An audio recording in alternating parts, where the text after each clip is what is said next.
So 8 years ago, my husband Joel and I, we decided to sell our home in Oregon, where we raised our family, and pretty much all of our things, and move in search of more sunshine. So in Oregon, where we lived, anybody been to Oregon or familiar with the Willamette Valley of Oregon? In the winter, it's gray and drizzly. There's not much sunshine. So we wanted to move where there was more sunshine. So naturally I said, let's go to Arizona, and my husband said, I sweat vacuuming. So we ended up moving to Colorado Springs, Colorado. Now you're probably thinking, more sunshine? But if you don't know, yes, there's winter and snow, but there's also over 300 days of sunshine per year, and we loved it. After we sold our home and most of our things, we rented this 2-bedroom condo, and it was perfect. It was about a couple of years after I left my corporate career, and I had just started my company, the Amplified Life Company, which at that time, the company was really me and a personal assistant, so I had been doing some workshops and executive coaching. But what happens when you move to a new city and you have a company and you don't have any relationships? You don't have a network of people, and you're not resourced. It's like starting all over again. But at that time, and I still am today, is I'm really into challenging myself. So I thought to myself, what is going to be something that I can do to really establish my credibility as a thought leader in this coaching space? And so I set the goal to be on TV. Isn't that what we all aspire to do, right? No, not really, but you're talking to the girl who's up here on stage speaking to you, and in college I took a death and dying class and toured a funeral home instead of taking public speaking. So it all comes with practice. But anyway, I set this goal to be on TV. So I thought, okay, how do I do this? I've never done this before. So I started researching shows. I would watch the morning news, and then the later morning news, and the evening news, and I found some shows that felt really aligned to my mission and my vision. And so I started following them online, and I started following a couple of the news anchors. And then I joined a few Facebook groups where I could interact with other founders and entrepreneurs and leaders in Colorado Springs. And one day, one of the producers from one of the shows I was following posted sort of this frantic message. We had someone cancel. It's March, it's Women's Month, that's why we're all here, right? And we had someone cancel. We need someone for a news segment. I thought, this is my time, but again, that little bit of fear kind of crept in. But I said, yes, it's me. I pitched my idea. My idea was to talk about endless energy. And that's something that we teach to the executives and the leaders that we work with right now, is how can we be in control of our energy? And what do we need to do in order to set that up during our day for both our lives and our leadership? And so I go, it's my time, I get the segment, I'm so excited. I walk in and they kind of usher me into this little waiting area, and there's a few other people there with me, and the associate producer comes in and gives us the rundown of what's gonna happen and how it's gonna go. And then she says, if the anchors have time, they'll come in and they'll say hello. A few minutes later, the door opened to the back, and one of the anchors, Mia, that I had been following and I was so excited to meet, came in, and right away, she like beelines to me, and she's like, oh my gosh. In that moment, she was fangirling me. I didn't know what was happening, but she was like, I've been following you on Instagram, and I really love all the things that you share. And I just like relaxed, and I was no longer nervous because I was gonna be with Mia. And then she said, but you know what, I was so sad when they gave your segment to Claudia, the new anchor. And then that fear kind of crept up again. But it's like, we've got this, we've got this. And so they took me when it was my time. I was second to talk on my segment, and I sat on the chair with Claudia, and then this happened. I will find the clicker. Have to have more energy. So the 4 pillars, the first one is, my first pillar is so funny, I just like escaped my mind, but thank you. Protect your energy, I just said it. So protecting your energy is the most important, nourishing your body, practicing daily movement, and then slowing down. I forgot what I was going to say on live TV.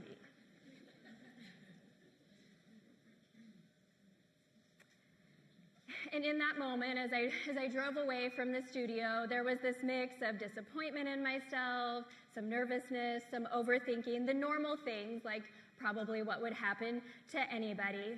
But I made a commitment to myself at that time that I was going to research and I was going to learn and I was going to practice what made people so captivating, so dynamic, so compelling, what made them thought leaders, what made them visionaries. And I was going to learn that so this never happened again. So I didn't have to worry about this. And from there, I've been able to practice that. I've been able to coach hundreds of executives on just this.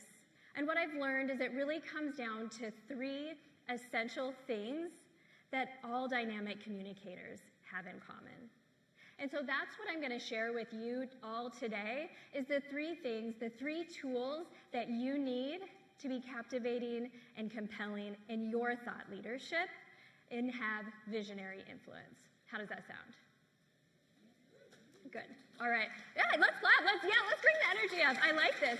I love what Stephanie said, too, about moving around. So this is going to be interactive. This is not just going to be me up here sharing with you. You're going to have time to think and practice and move, because when we do that, it locks in. It creates new neural pathways in our brain, and it locks in for us. We have an emotional response, and that's when it locks into our short-term memory, and we can continue what we're practicing.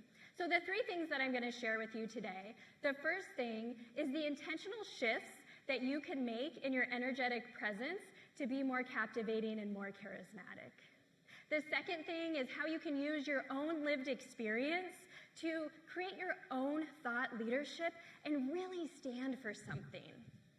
And then the third thing is the power of storytelling and how you can use that to evoke emotion and connection.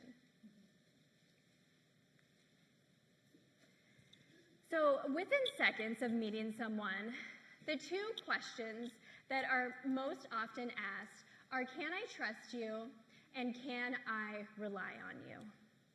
Now, we don't know that we're doing this, but it's really important because we all have a balance of what we call warmth and what we call competence. So warmth is friendliness. Warmth is connection. Competence is my intelligence. And so think for yourself, am I more warmth or am I more high competence? I know back in my corporate career, I worked for 16 years with JP Morgan, and I was all business, all day long, high competence. Anybody ever been there or know anybody that was like that? The warmth part, the trust, the friendliness, people with high warmth, you want to talk to them. They feel inviting. People with high competence, they are intelligent. You want to get guidance from them. You can rely on them. And I know in my career, I was so high competence, I was go, go, go, go, go all the time. I was achieving for myself multiple levels of burnout and creating a culture that was unrealistic and a little toxic instead of having a right balance of warmth and competence. Now, we all have a little bit of an imbalance, and so you're probably thinking, where am I at with this? Or maybe thinking of someone that you know that has just that right balance. Because what happens when we have too much warmth? We might be considered friendly, but not intelligent, nice, but not a good leader. What happens when we have too much competence? We might be hard to talk to. Or we might not be considered a good team player because we can't make those meaningful connections that's needed with warmth. So I want you to think about right now, who is someone that you've met in your life or your leadership that has that right balance? And I want you to pair up, and I want you to each talk for about 2 minutes each, so we'll take about 5 minutes for this. And if you need to be in a group of 3, that's okay, but if you can, pair up. Who is that person that you've met in your life or leadership that has this balance, that has it down, that you can go to them, you want to have a cup of coffee with them because you feel seen and you feel valued by them, but they're also trusted and you can rely on them, and you want to hear from them because they stand for something and they have something to say. So we're gonna take about 5 minutes.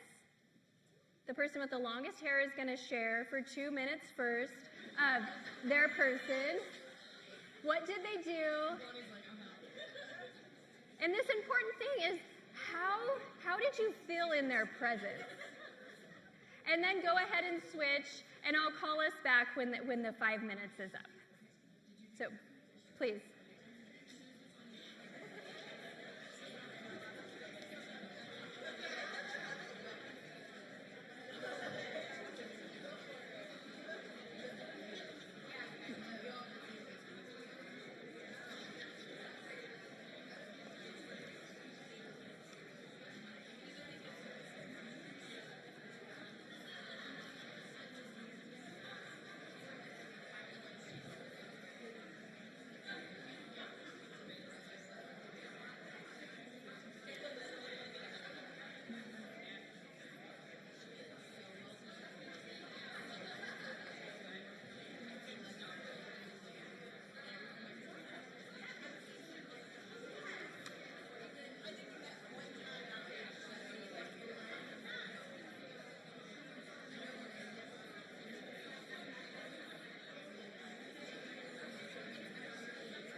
Okay, so let's go ahead and come back together now. Wrap up your conversation.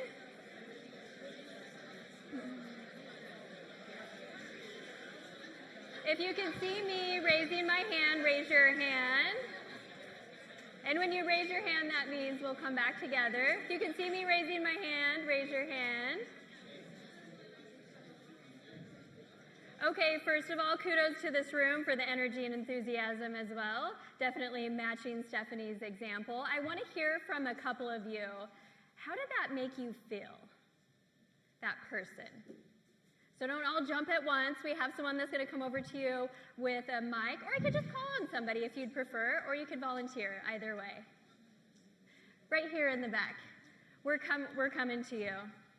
And why is this important? What if we asked ourselves as a leader, how are we making people feel more often?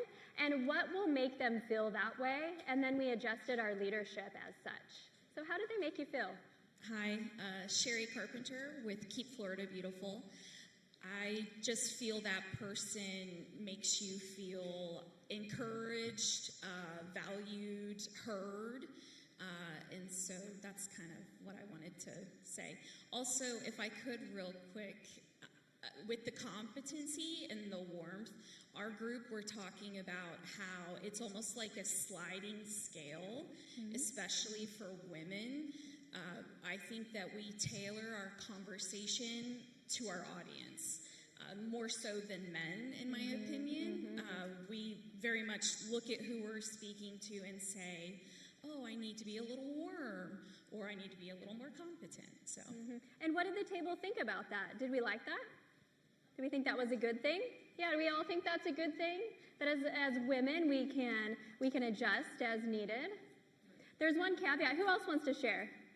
One more share. Don't all jump at once. Okay, right up here. Thank you for going first, Sherry.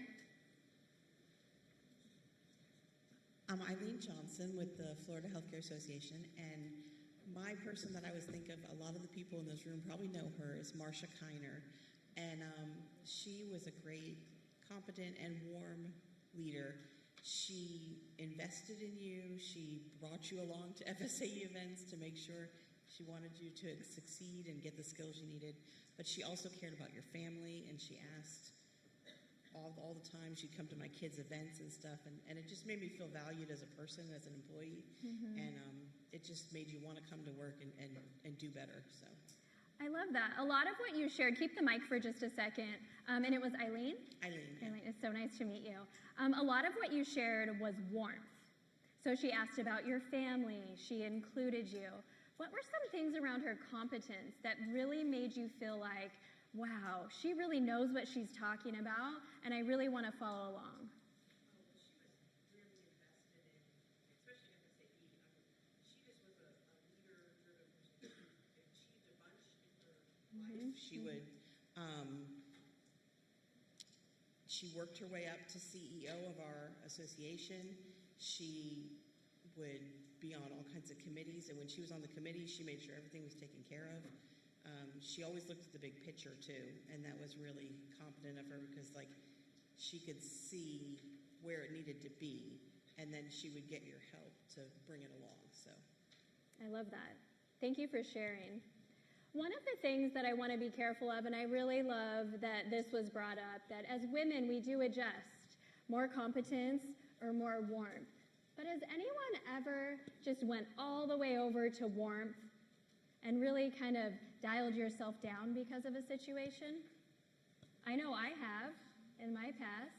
Yeah, there's a few hand raises, and I think we could all be vulnerable and say that we have. I think about, as I shared with you, I worked for JP Morgan for 16 years, and the reason why I was so far over here in my competence and not my warmth is because I thought that's how I needed to show up. I wore the black suit every day, and once you get up a little bit higher there, what would happen is I'm mainly with men, and so I was wanting to show up as the most competent person, but then I was losing out on deep connection and meaning, and some of those things that you shared that Marcia really had. And so it's making sure that we have that right balance based on our audience and based on who we're talking to. And so I want to share with you a little bit about how can we become more warm if maybe you were like me and you were all competence, or how can we increase our competence or the perception of our competence if you are more of a warmth person. So to increase warmth, one of the things that I like to think about is the slow triple nod. Now there's research that says if you do the slow triple nod when you're communicating with others, the other person is going to be more engaged and talk up to 67% more. Don't we want that? We want to hear more from people. So what does the slow triple nod look like? It's just like this. It's not that you're in agreement, but we're doing some of the words that you used where you're making the person feel valued and seen, right? But it's not like this. And I was, in my corporate job, I would do this sometimes, That is, hurry up, get done, say what you need to say, and I'm rushing. So that's not it. But the slow triple nod really gets someone to tell them, I'm energetically present with you. The next thing that I like to think about when you want to actually increase competence is touch. Appropriate touch, but touch. So think about handshakes right away. It increases oxytocin, and oxytocin is that connection hormone, and women need more oxytocin than men. Or maybe if you're doing a celebratory high five or a fist bump, but touch is a way that you can actually also increase your warmth. The other thing is this, smiling. Do you know that research shows that we're often suppressing our delight? We're not smiling. And so what if we actually looked for ways to smile and laugh and engage with each other more often? We think business is business. But it's not. To increase your warmth, just smile more often. Now, to increase your competency. One of the ways that you can do that is to use hand gestures. And I've done it a few times for you already this morning. If you're going to share a few points, maybe like 3 to 5 points or 1 or 2 points, go ahead and count it out on your fingers. Like I shared, I'm going to share with you the 3 things in order to be more captivating and compelling and a dynamic communicator. Or maybe you want to talk about something big or something small. When you're talking about yourself, you could say me, or when you're talking about you, you could say you. Hand gestures make you feel more competent, like you know what you're talking about. The other thing is eye contact. Make eye contact more often. Research shows that when people introduce themselves, they lose eye contact, and then your perception of their confidence and their competence goes down. Often when people are asked to talk about themselves, they also look away. The same thing happens. And it's not that you want to be making eye contact the whole time and only looking and never looking away and not even blinking, but just up your eye contact just a little bit more. And then the last thing, and I do believe that this is big for women, is your word selection. And I call it not using soft language or passive language. And that might sound just be direct. I believe that the next step is, okay, let's go for this. Being direct, being clear is kind. And if we're passive and use soft language, then we're not being clear, especially in our leadership. And so people are going to be wavering a little bit.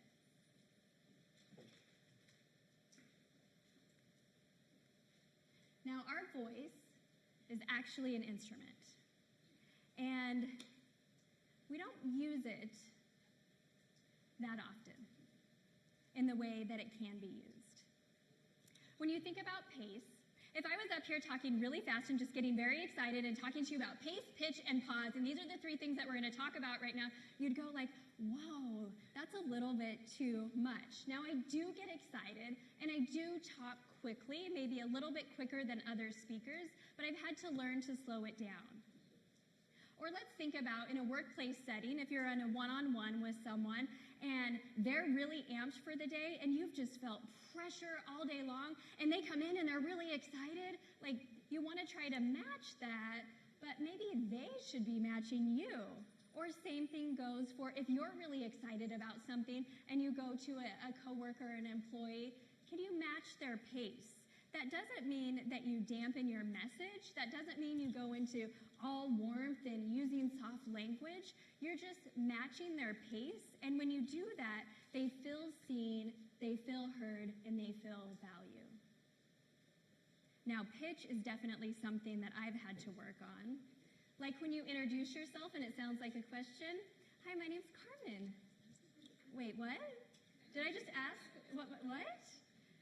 So oftentimes we end our statements and we go higher, and then it sounds like a question.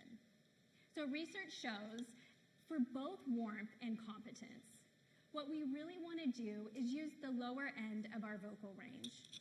And no, we should not be going down like this because that's not a natural end of my vocal range.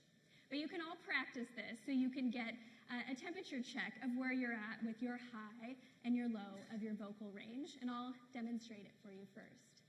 So if you want to know the high end of your vocal range, what I want you to do is take a deep breath in and then at the very top say hello. So it's going to sound something like this.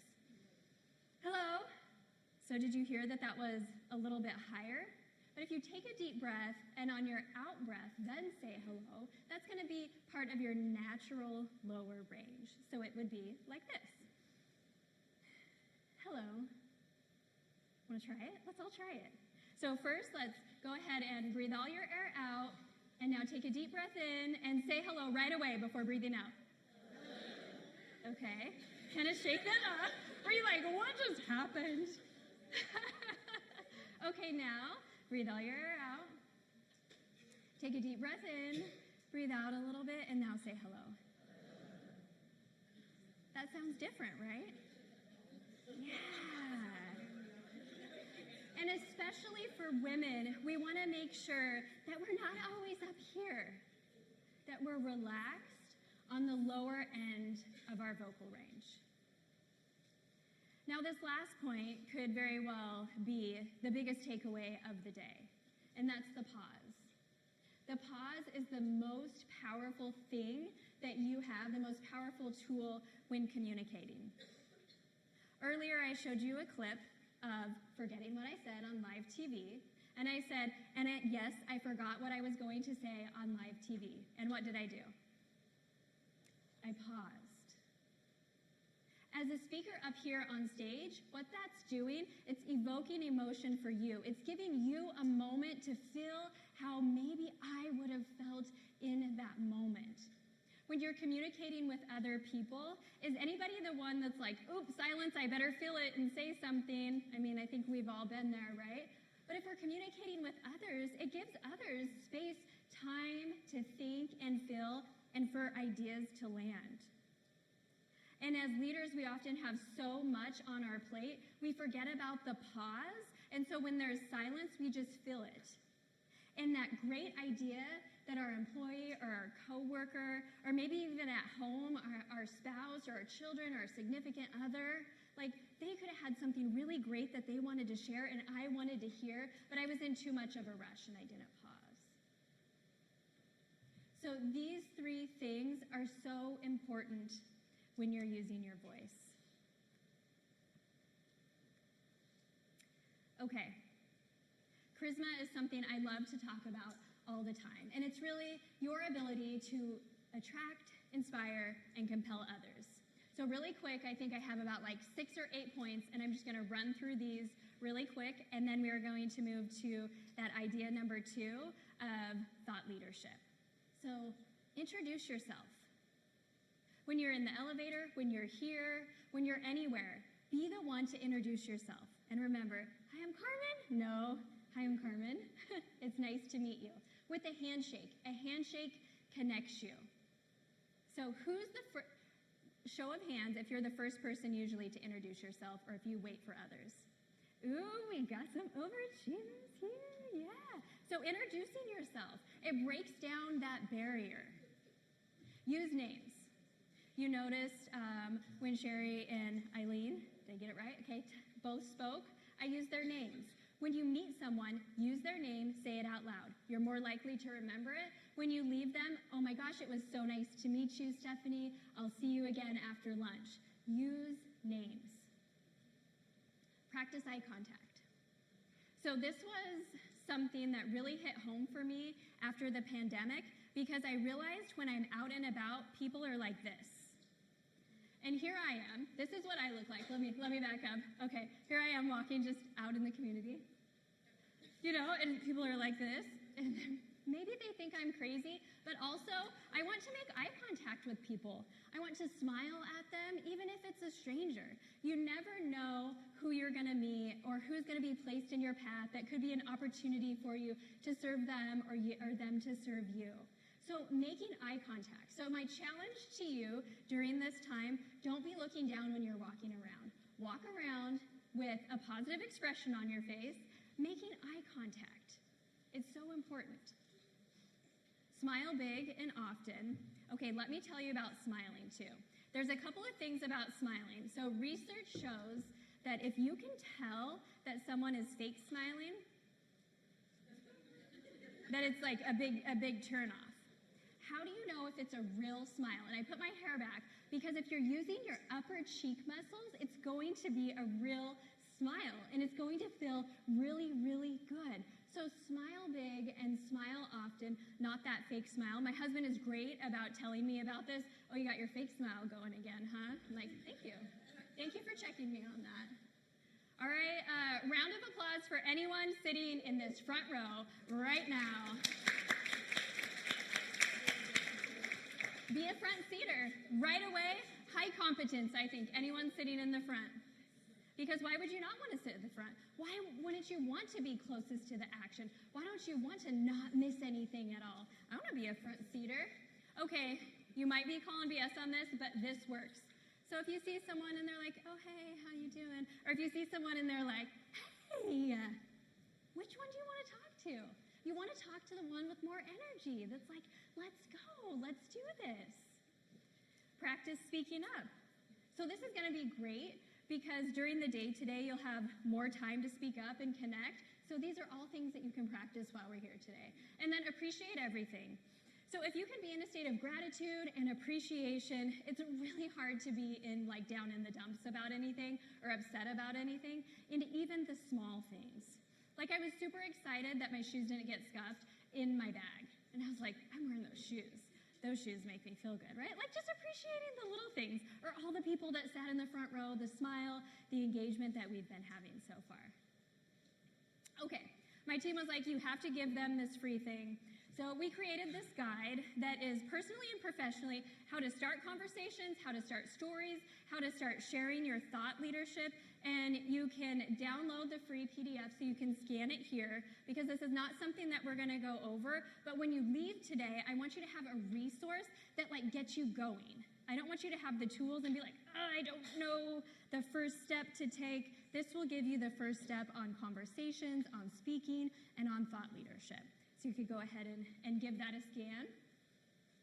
And then we're going to jump into talking about thought leadership. Did everybody get that okay, or do I need to go back? Everybody's good. Okay. I love this. When I think about thought leadership, it's someone with high warmth and high competence that you know that you can trust, that you know that you can rely on, and it's like you want whatever they have and you're going to follow along, and you want to hear from them. So thought leadership is people that are clear, credible, and consistent. That's where the influence comes in. And so in just a moment, we're going to take just a few minutes to think about what are some things in my life that I want to share? What is something that I really want to stand for? Because what happens if you don't stand for something? You fall for anything. You stand for nothing. Do you think that's captivating and compelling? Do you think you'll be known for what matters most? Because if you're not sharing what matters most, people don't know. So just to get your wheels turning, let me give you a few examples of thought leadership from us at the Amplified Life Company. These are beliefs that we have, and the first one is this: personal development is the foundation of dynamic leadership, meaningful relationships, optimal health, and extraordinary business outcomes. So basically, starting with yourself and having personal development is the foundation to a fulfilling career in life. And I could talk about that all day long in various different aspects. The second one is you can only reach your dreams and goals to the level your body can take it. You heard that I was diagnosed with MS when I was 25, so I learned that if I want to walk, talk, and see tomorrow, I better be taking care of this vessel that God gave me. And I think everybody should be doing the same, because you're going to reach a certain level, and if you're not taking care of yourself, you're not going to be able to get to the next level. Disciplines and systems are the key to the freedom in your life that you seek. So if you want more freedom in your life or your leadership, make sure you have some good disciplines and systems. The number one thing holding you back from your next level of success, guess what? It's your current level of success and the comfortability that you have with it. Now, I'm not going into these, but these are all things that I could probably do an hour keynote on all of these topics. And the last one, and why we're all here today with so many amazing, outstanding women, is your network begins where your skill set ends, and it is truly your catalyst to the next level. If you want to do something new, it's not how, it's who do you need to be able to get there. So these are some of pieces of thought leadership that we have that we can share over and over and over again. And it's not that I'm faking competence in this area. I'm talking about things that I know and that I'm passionate about. So what are some things that you know and that you're passionate about and you want to make a pillar for your own thought leadership? You could think about it in a few different areas, personally, professionally. You could think about it relationally. So I just want you to take a couple of minutes. Let's check on the time here. Just like a minute or so, and maybe write down an idea for yourself. Make a note in your phone or think about it in your head, and then I'm going to get the mic runner and we're gonna share a couple pieces of thought leadership. So just a moment of reflection.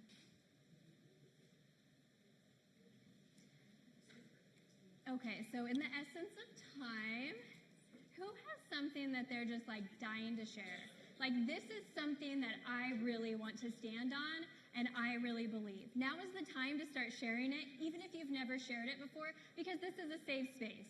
Ooh, we got one right here.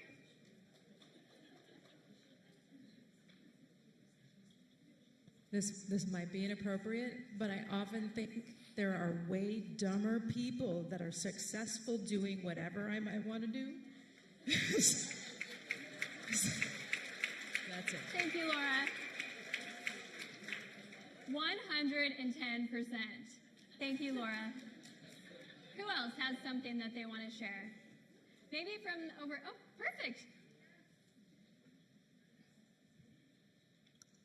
I know we often talk about not letting ourselves getting stressed out over things, but I kind of think it just means you care, and it's always good to care. Mm-hmm. I love that. So, thank you. Yes, what was your name? What's your name? It's Nikki. Okay, Nikki. You're a high warmth person, yeah? I've been working on. I used to be a more high competence person. I used to be in management consulting. So. Well, I love that because you came across as high warmth to me. So kudos to you for working on that. Will you say it one more time like you mean it, like you stand for that? Being stressed out means it matters to you, and caring is cool.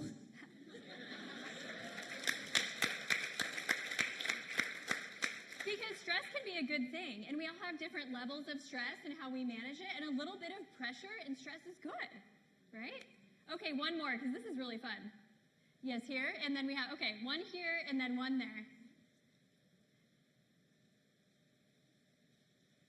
Hi, I'm Val. I believe that your faith will get you further, and it really matters to me.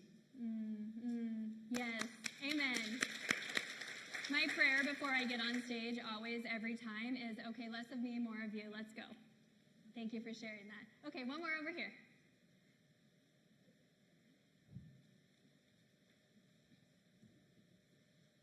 Okay, mine's different. It's something that I've been working on, and I actually am in the process of trademarking it. It's authenticity, resilience, and connection. Authenticity grounds you, resilience sustains you, and connection expands you. And it's specifically for high school students and young professionals. I think they're a little lost right now. Yes, So that's my kudos to passion, that. high school students. Tell me your name again. Monica. Say it again. Monica. Monica. I love that. But aren't all of those things something that we all need here? Yes. Connection through authenticity, being able to be sustained through resilience. And tell us our last one. Connection. Connection. That's why we're all here. Yes. Yeah. Thank you, Monica. So we all have ideas worth sharing. And we all can stand for something, because if we don't stand for anything, then life's not that fun, right? We want to feel connected to people. So let's talk about the power of storytelling. Storytelling is important because after you speak, it resonates with the person. Long after you leave today, you're going to remember that I forgot my line on live TV. But you know what the part was I didn't tell you about? After leaving there and making that commitment to myself about researching and learning and practicing and working with my coaching clients, I did about probably 20 other news segments, most of those with that same news station. In fact, yesterday as I was prepping for this, I found a video of 3 years after that. In March, again, I was in Vegas for my husband's birthday. And the news station messaged me, Carmen, tomorrow morning we don't have anybody. Can you come be on the news? And so I did a news segment about having energy for spring from my hotel room facing the window, because that was the only lighting that I had for the news station. And so it comes back full circle. But let's talk about storytelling. And I want to share with you my 5-part storytelling framework. So let's break down my story a little bit. First, I need to know what my purpose is for telling the story. My purpose for telling the story to you today was I wanted to build instant connection with you. I know that when I'm vulnerable, that breaks down walls. It makes it seem like I'm just like you, because I am just like you. We're all so much more the same than we are different. And then I wanted to be able to share my storytelling framework. And so I wanted it to be all for you. The position. So what was the scene? Can anybody tell me what the scene was? What was my environment? Shout it out. Stressful. Video. I was new to Colorado Springs. I was excited about being on the news. I was kind of nervous. What was the peak? I completely forgot what I needed to say, and I said on live TV that I forgot what I needed to say. And then what was the pledge? Yeah, I made the commitment that I was going to research, learn, and practice. I was not only going to do it for myself, but I was going to be able to do it for my clients. And then what was my pitch to you all? Does anybody remember? That I was going to take the 3 most important things that I learned, and I was going to share it with you today. And so you could walk away with that. And this is the simple storytelling framework. So now you have a chance to think about your own stories. So using that 5-part framework, and maybe I'll go back to the framework so you can have that. I want you to think about one single moment in time. Tell us about the setting. So first of all, we're your audience today. What's your purpose for telling this story? Maybe you want to inspire. Maybe you want to build credibility through vulnerability. Maybe you want to share something that you've never shared before because you got it back there in your shame closet. You want to let it go so you can start moving forward. There's lots of reasons that we want to share. Hey, we all have one of those, by the way. And then, what happened? What was the peak? Let me go back. What's your pledge, and what's a pitch? Sometimes there's not a pitch, but there could be. So I want you all to take let me look at the time here, take a few minutes to think about your own story. And what I'm going to do is I'm going to ask a brave 1 or 2 people to come and share their story, a 3-minute story with all of us up here on stage. Who's excited? I'll help you, don't worry. I'll help you. So go ahead and kind of work individually, but if you need to bounce things off, think about your story. And remember, we don't need a long, drawn-out story. One moment in time. Okay, let's go ahead and come back together. If you can see me, raise your hand. Raise your hand, and let's go ahead and come back together. Let's go ahead and come back together. Raise your hand if you can see me. Let's come back together. This is so exciting for me. Everybody is so excited to share stories. How am I going to pick who's going to come up here? All right, let's come back together now.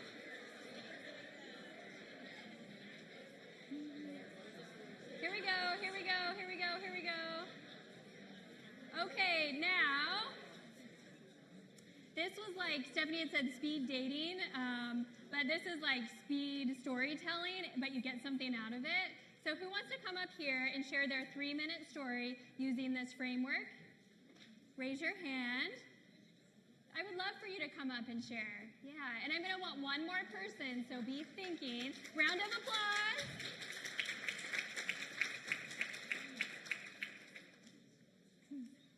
Okay, we've got our 2 people.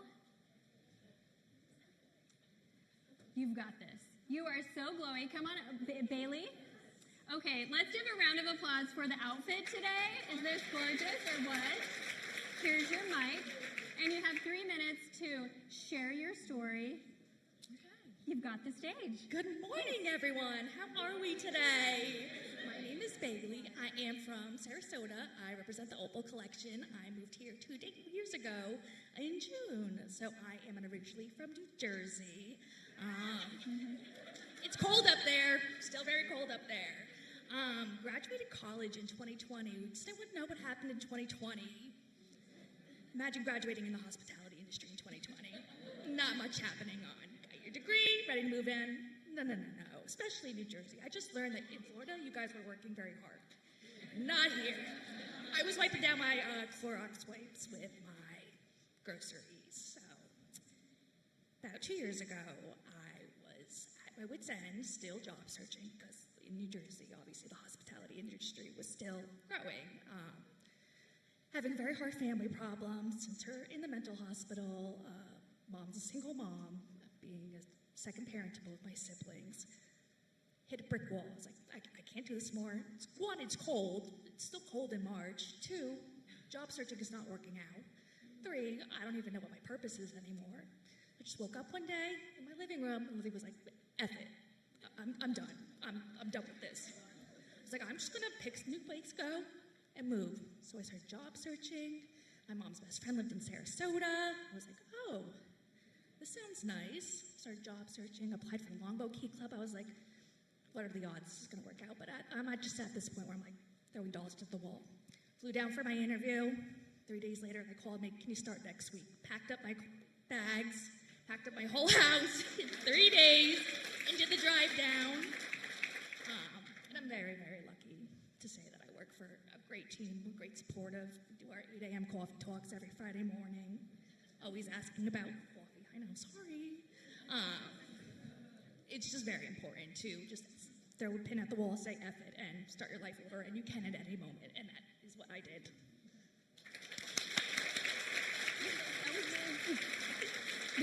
I don't need this mic. Big kudos for going first.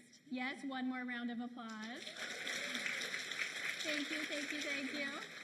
And we have one more that's volunteered here. Please come on up. And as we're thinking about it, when they're telling their stories, think about the framework: purpose, position, peak, pledge, and pitch. And this is the first time we've been introduced to this, right? So we might miss 1 or 2, but then it's like revising it. Like, okay, how could I make it even more dynamic and more compelling? Please share your name. Christine Iverson. I'm the founder of Crow Practice. And it's when you said the shame closet that I was like, okay, I'm at a place in life where I'm just ready to share this, because I do believe it's relatable. So thank you, table, because I think everyone, if it's not them, it's a family member or someone close to them. So early 20s, I'll set the scene. I got my dream job working on a cruise ship. I was so freaking excited, right? Dream job. If you don't know, on a cruise ship, you're working 7 days a week, crazy hours. I loved it. But towards the end of the contract, I was exhausted. Early 20s, I didn't know how to ask for help. I didn't know I needed help. I just kept pushing. And literally to the point, it was truly a psychotic break from reality, to where I was put on a stretcher, I was taken off the ship. I thought in that moment that they were throwing me off the ship. Like, I didn't know, my reality, I literally didn't know what was happening. When I was off the ship, I thought they were throwing me off. I was disembarked in Portugal, was in a hospital there. I decided I was gonna take a little walk, and I jumped out a 2-story window and found the ocean and went for a swim and found myself on the beach. Ambulance came. I was right back in that same hospital, this time tied down to a bed. Didn't speak Portuguese. I spoke some Spanish. So very difficult to get translators in. Spent several days there. Finally, got back home. Baker acted for a small time, and then figured out life. Lots and lots of therapy, looking at what just happened and why. Like, did that really just happen? Lots of reading, lots of examining. And that instance reshaped my life.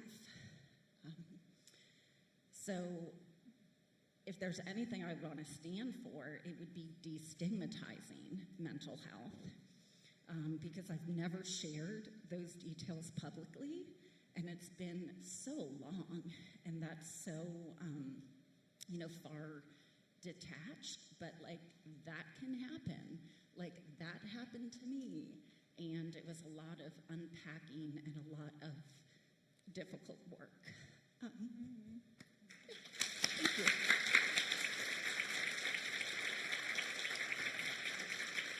So, bubbles, yes, please.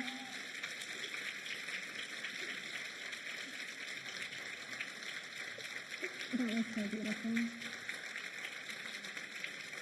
I hope that feels green for you. So beautiful.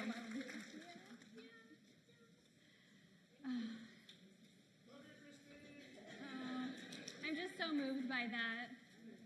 In that moment, she connected with us vulnerably. She shared her thought leadership. She shared her story. And don't we all feel deeply connected to her now? And I know that she has the right balance of warmth and competence, both, right? Another round of applause. Yes, please.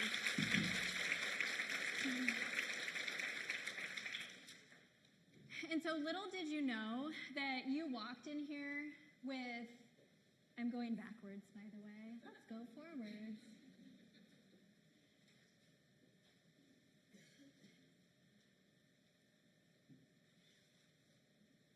So you walked in here today with a story worth telling, a perspective worth sharing, and an energetic presence worth filling. And that's what we went through today, because it's in all of you. And that's why I wanted to share this with you today and invite you to our vision and our mission, and to join us at the Amplified Life Company. And that's really to be the one to show the world how truly great life and leadership can be. And that's done through your dynamic communication, your charisma, your storytelling, your thought leadership, and your energetic presence. And I don't want you to just have fun this morning and then go back to business as usual.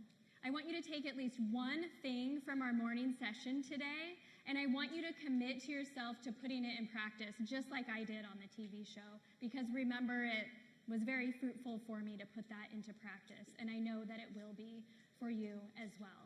Because this is not just the beginning. This is going to be you writing your story and sharing your thought leadership so you can captivate, communicate, and really be known for what matters most. And I want to hear about it too. So please share it with me. And I'll be here throughout the day too. I want to hear about your stories. I want to hear about your ideas. I hope this sparked something big inside of you. I know it sparked something big hearing from all of you inside of me. So thank you for allowing me to share this morning.